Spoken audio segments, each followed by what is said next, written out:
Hi, I'm Christina from Proverbs 31 Woman.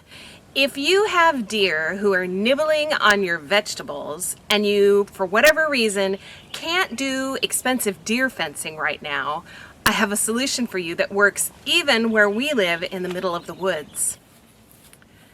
To begin, you just need stakes, whatever kind of stakes you like. They can be metal. I have a combination here just because it's what I had laying around. This is metal. Obviously these are wood. You can use bamboo, which is probably the cheapest. And it doesn't have to be super sturdy.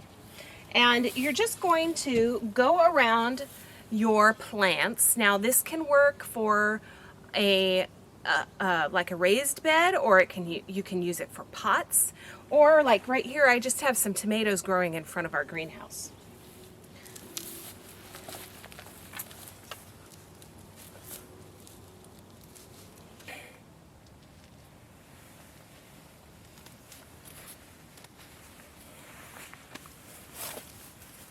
Then you're going to grab some bird netting, and you can get this at most hardware stores, gardening centers, big box stores. It's pretty inexpensive depending upon the size that you purchase, the quantity that's in the package. I think this was like $6 maybe, and it will do quite a bit for me.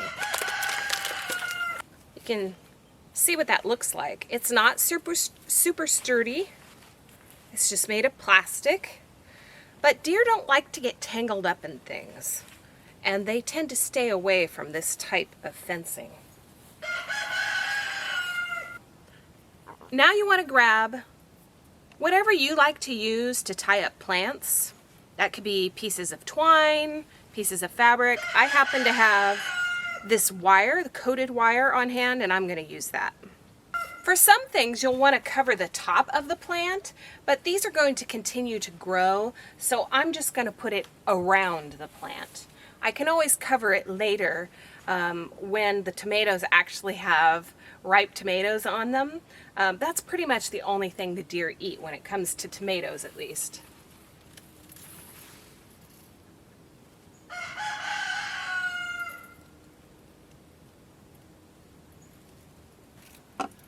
I just find a hole in the netting and I stick the stake through it, and then I take whatever I'm tying with and I put it through a different hole.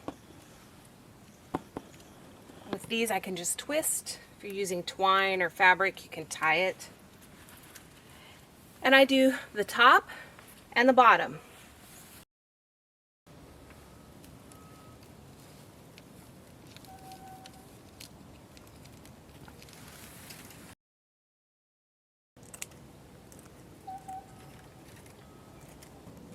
And it's really as simple as that. Just a couple of tips though. You want to make sure that the netting goes all the way to the ground, and maybe even a little extra to tuck under. And if you're doing this with something in a pot, you want to make sure that the netting goes down the sides of the pot.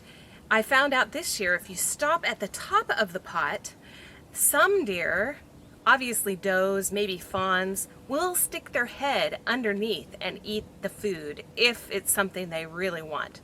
So just make sure that you drape that netting down over the sides of the pot, down over the sides of your raised bed, and all the way down to the ground, and maybe a little extra. They don't want to get tangled up in that.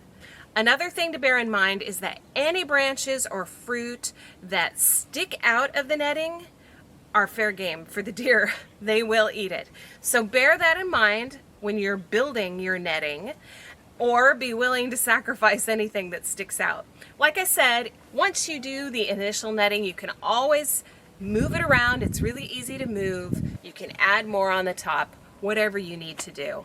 It is cheap and it is effective even here on our homestead in the middle of the woods where we have so many deer who just love my vegetables and fruit.